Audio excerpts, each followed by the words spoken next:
niba wizera, niba ufite amateka, iyi tariki uri kubona aho ngaho nashyizeho ni itariki ifite ibintu byinshi isobanuye noneho mu buryo bwa buri mwaka, bwa buri kwezi, kandi n'ubwa buri mwaka. Iyi tariki ifite ibintu byinshi isobanuye. Ikabisobanura gute rero? Nta muntu n'umwe iheje, nawe ubwo birakureba. Iyi tariki irakureba kuko mu gihe cyose ubushakashatsi bwagaragaje ko iyi tariki ifite byinshi isobanura. Namwe nimujya no mu mateka, mwihangane mufate iyi tariki no ujye mu mateka, ufate nk'iyi tariki wandike ngo mu mateka, iryo jambo nkubwiye wandike ngo mu mateka, wandikemo iyi tariki kwezi. Irakwereka ibintu byose byagiye bibaho bidasanzwe. Niyo mpamvu rero ngarukamwaka iyi tariki ifite ikintu isobanuye kuri wowe especially wowe unkurikiye. Ushobora kuba utarubizi, ariko iyi tariki ifite ibintu byinshi isobanuye. Ariko noneho bike mu byo nabahitemo iyi tariki ishatse gusobanura nibyo ngiye kukubwira. Ndagusaba rero ko tugumana akantu kano 5 kwa 5. Ugiye kumva ibintu utigeze wumva, ugiye kumva ibintu amatwi yawe asa nk'aho ari abo bwa mbere abyumvishije, nyamara ubana nabyo umunsi ku munsi kandi utaruzi ko ariko bimeze.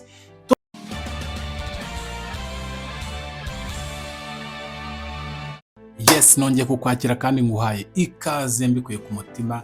Imana ikomeze kukugirira neza, nanjye ngirire neza, kandi ikomeze kutuzamura umunsi ku munsi, itugeze kuri gahunda nyinshi, itugeze mu bintu byose twumva twifuza.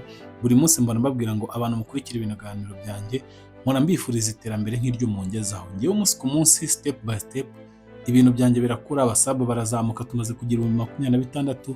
Ni ibyo kwishimirwa cyane, kandi ndaharanira ntanashidikanya ko mu minsi iri imbere tuba twujuje 30 bigenda bizamuka paka. Uwo ni umusanzu mwiza mugerageza kunyereka ko mukurikirana ibiganiro byanjye kandi mbibakundira. Uyu munsi rero ni special. Uyu munsi ni special. Please guma ahangaha gato wumve ukuntu iyi tariki uyu munsi ari itariki ya danje ku buzima bwawe. Niba wizera, niba ufite amateka, iyi tariki uri kubona aho ngaho nashyizeho ni itariki ifite ibintu byinshi isobanuye noneho mu buryo bwa buri mwaka, bwa buri kwezi, kandi n'ubwa buri mwaka. Iyi tariki ifite ibintu byinshi isobanuye. Ikabisobanura gute rero? Nta muntu n'umwe iheje, nawe ubwo birakureba. Iyi tariki irakureba kuko mu gihe cyose ubushakashatsi bwagaragaje ko iyi tariki ifite byinshi isobanura. Namwe nimujya no mu mateka, mwihangane mufate iyi tariki no ujye mu mateka, ufate nk'iyi tariki wandike ngo mu mateka, iryo jambo nkubwiye wandike ngo mu mateka, wandikemo iyi tariki kwezi. Irakwereka ibintu byose byagiye bibaho bidasanzwe. Niyo mpamvu rero ngarukamwaka iyi tariki ifite ikintu isobanuye kuri wowe especially wowe unkurikiye. Ushobora kuba utarubizi, ariko iyi tariki ifite ibintu byinshi isobanuye. Ariko noneho bike mu byo nabahitemo iyi tariki ishatse gusobanura nibyo ngiye kukubwira. Ndagusaba rero ko tugumana akantu kano 5 kwa 5.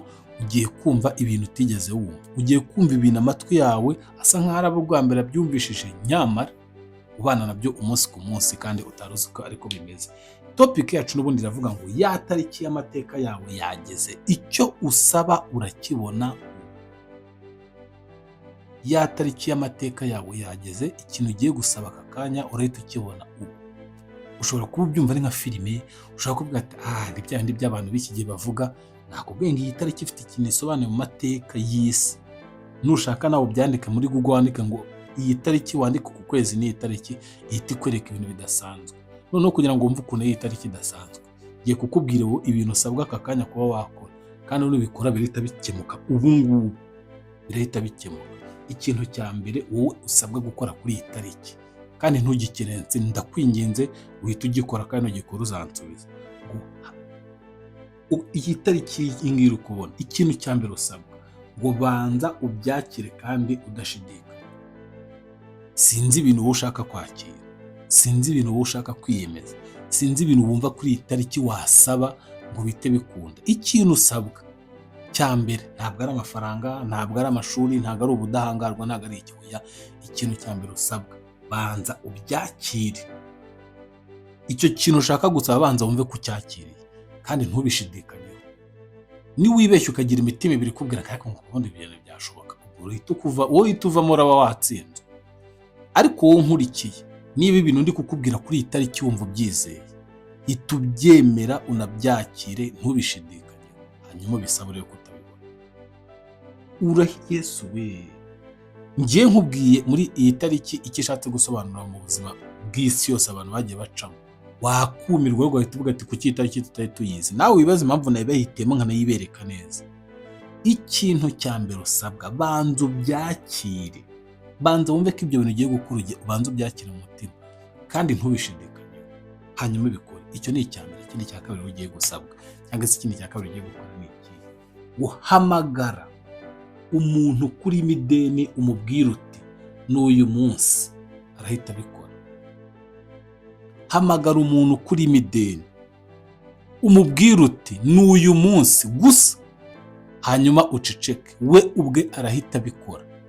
Uwo muntu ashobora kuba akumazemo umwaka, ashobora kuba akumazemo amezi, ashobora kuba amaze igihe kinini cyane rwose pe, yarakwirengagije, yarigize nk'aho atagomba kuguha amafaranga yawe, ameze nk'umuntu wakwambaye, ameze nk'umuntu wigize nk'aho byarangiye. Ariko kuri iyi tariki iyi ngiyi uri kubona nagushyiriyeho hano y'uku kwezi, kubera ari itariki ngarukamwaka izwi neza ku isi, uwo muntu umuhamagare kuri telefone niyo mwamamaza umwaka mutavugana, umubwire uti uyu munsi wageze. Ureke gusa ntumubwire ngo uyu munsi ngo niki, kuko ntabwo uwo munsi mufitanye muri gahunda niki, we gusa ngo umubwire uyu munsi wageze, ubwe arahita amenya igisobanuro kandi amafaranga arahita yaguha. Niba hari umuntu wakwambuye, niba hari umuntu ugufitiye diru, niba hari umuntu wapanze ibiki yari yarakunaniye burundu, uyu munsi byageze, we bikore nk'uko mbikubwiye, ibindi wowe uzabinyibwirira. Ndabizi ko muri comment muzaza mumbwire ngo bya bintu koko byarakoze, kandi numara kubona ko bikoze, nushaka none uje gushaka mu mateka y'itariki ivuga iki, uraza gusanga abantu bose bagiye bategeka kuri uwo munsi cyangwa se kuri iyi tariki, buri kwezi, buri mwaka ngarukamwaka byagiye bikunda. Ndabarabuye mwa bantu, ndabarabuye ibintu numara kubyemera ntunabishidikanyeho ukabikora, birahita byemera. Dore ikintu cya gatatu usabwa gukora kugira ngo uhite ubasha guhita ugera ku ntego zawe: uzamuka ahantu hirengeye, utangaze ko wakuyeweho ikimwaro. Iyo bavuze ngo ahantu hirengeye, hari abahita bumva ngo ni hejuru y'umusozi, ngo ni ahantu kure. Hoya, kuvuga ngo ahantu hirengeye ushobora no kuzamuka uriyo no mu rugo. Kuzamuka bavuze ni ikintu nko gutangaza, ni nko gufungura umutima ukawubwira ati noneho Mana, cya kimwaro cyose abantu bahoraga banseka. Reka mbaye nk'urugero, hari ukuntu uba waraciriwe akari ubutega n'abantu hano hanze, abantu barakuvuze, abantu baravuze ngo gutabarwa kwe kubahe, ngo dore ba bantu birirwa basenga, ngo uyu muntu niwe muntu usenga, ariko niwe muntu ugira ibibazo, ngo nyine bakagenda bakuvuga tics, kandi nawe kuko wazireba ukabona nibyo, ukajya ubona kuko ukavuga ati wa mugani nanjye mbona hari ibintu byaranca, ukabona byakurenze. Ariko niba koko ufite ukuntu wagiye ucarengengwa, ugacibwa urubanza, iwanyu bakaguterera ati dore usazi yanga urapfuye nta kintu uzatugezaho, mu nshuti, mu miryango, ahantu hose nyine bakirwa bagucira urubanza, nyine ukavuga ati cyakoze nanjye mbona nararambiranye.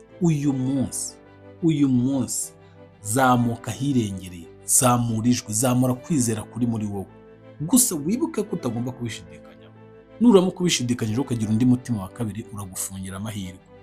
Uzamuka hirengeye, utangaze ko wakuweho ikimwaro. Birahita bikora bro. Ibaze kuri buze kwakira amatelefone menshi muri iyi minsi igiye kuza nyuma y'iyi tariki. Abantu bagiye bakubwira ngo uzi ko bya bintu byabaye, ngo uzi ko byagende gutya, batangire bakubwira amateka y'ibintu byahindutse kuri wowe, utiriwe ubibatangariza. Ariko uzabyibutswa nuko wowe ubwawe wahagurutse ukavuga, ukatura ko ibyo bintu bibaye. Niyo mpamvu na Bibiliya iravuga ngo abizera nibo bazabona umwami Imana n'amaso yabo, kuko bazabyizera batari bazi ko ibyo bintu bisaba. Ariko we mu gihe cyose ugize gushidikanya muri wowe, nunabyatura ntabwo bigeraho. Banza wakiriza umutima wawe ko ikimwaro kigiye kukuvaho, kirakuvaho direct, kuko iyi tariki ni y'amateka kuri wowe, especially wowe. Iyi tariki nta muntu n'umwe itareba. Iki kiganiro mwakira muri abantu 5, mwakira muri abantu 100, mwakira muri abantu 30. Iki kiganiro ni icyawe wowe. Reka turebere hamwe ikintu cya kane ugiye kuvuga cyangwa se ugiye gukora. Birakunda, usiba kutabishidikanyaho, ariko bikora. Ngo singira ameza uko wicaranye, ngo singira ameza kuko wicaranye n'ibikomangoma. Uzi bavuze ngo singira ameza kuko wicaranye n'ibikomangoma. Gusingira ameza hari abahita babyumva mu buryo bworoheje ngo nko gufata ikintu kiri ku meza. Hoya, haguruka ushira amanga uvuge ngo ubu noneho imbaraga cyangwa se kudahangarwa nambaye kuri iyi tariki bitewe n'ukuntu abantu bose bajyaga banca amazi. Hari aho nshobora gukandagira mukankomera amashyi kandi abayankomera ari abantu barenze. Ibyo bintu birakora. Ndabizi benshi mu bantu munkurikira hari ukuntu mujya mwisuzugura, hari ukuntu mujya mufata ibintu ubuzima bwanyu nyine ukabufata nk'ari ibintu bisaba ko gusa nanjye ubwo ko ari ahantu nahagera, gusa ibi bintu nabikora, gusa ibi bintu nabivuga bikemerwa, nyine wowe ubwawe ukagenda wiciraho urubanza, ukagenda ibintu byawe ubiminimiza. Aka kanya uyu munsi singira ya meza abandi banyweraho ibikomangoma binyweraho ibyo kunywa biriraho, hahandi ya meza ujya urebera mu birahuri ukavuga ngo ari ameza sinemere kuyageraho. Nawe yasingire wicarane n'ibikomangoma kuko ubu wamaze kuzamurwa, wamaze kugera mu mahitamo yawe, wamaze kugera mu ntsinzi yawe. Ariko ibi byose nakubwiye ngo bigendana n'akajambo kitwa utabishidikanyaho. Ntubanze ukabyakira ntunabishidikanyeho, ibintu ndi kukubwira ugahita ubyemera direct ugahita ubikora. Ibyo byose uraza kubona ibisubizo bya nyabyo. Niyo mpamvu hari n'indimi ivuga ngo mbeshwaho no kwizera Yesu. Kubera iki wumva ko Yesu umukunda ukamwemera kandi utaramubona amaso ku maso kandi akakugirira neza umunsi ku munsi, udashobora kubanza ukemera neza ko ugiye gusingira imeza ukicara n'ibikomangoma, ariko ubu ugiye gutangira kubanza gukubita umutima wa kabiri ngo umwana se ngo wavukiye ngo aha n'aha ngo ubu nanjye ngo nakwicarana n'abakomeye. Deje ubwo umugisha uri gufunga amarembo yo gukomeza. Ibyo aho waturutse, aho wavukiye, uburyo ubayeho, uburyo wakuze, amashuri wize, ibyo ntabwo twe bitureba. Wowe hita ubyemeza uvuga ati ubu ngubu nasingiriye ameza ngiye kwicarana n'ibikomangoma. Inshallah izina rya Yesu mu ndimi zose zishoboka cyangwa mu myizerere igiye itandukanye, ibyo bintu urabigeraho. Dusingira ikintu cya gatanu ari nacyo cya nyuma gisoza kuri topic yacu uyu munsi usabwa gukora kuri iyi tariki kandi utabishidikanyijeho ukahita ukibona, ngo tera haleluya 3 mbere yo kujya mu kazi. Aka kantu uko ndashaka kugira ngo mukagire umuco. Abantu munkurikira, abantu mwakoze subscribe, ndabinginze nawe ugiye kuyikora aka kanya, hari akantu nshaka kugusaba kuko hari byinshi gasobanura. Ako kantu kajya gakunda kuba mu nsengero, kumva nk'umuntu avuze ngo mumfashe ngo dutere haleluya 3, mwe mukagira ngo zira haleluya nta gisobanuro gifite. Zira haleluya reka mbabwire ikintu zisobanura. Haleluya 3, iya mbere niyo kwemera, iya kabiri niyo kuvuga, iya gatatu niyo kwakira. Buri umuntu avuze ngo haleluya hari igihe atangira avuga gahoro, ubwa kabiri akavuga ngo haleluya akongera agakabiri, ubwa gatatu akayivuza karanze agatinda yo bose mukazamuka. Burya abameze nk'ushenguye, abameze nk'uri gusenya urukuta rw'ikuzimu avuga ngo muveho twaje, muveho abizera Imana baje.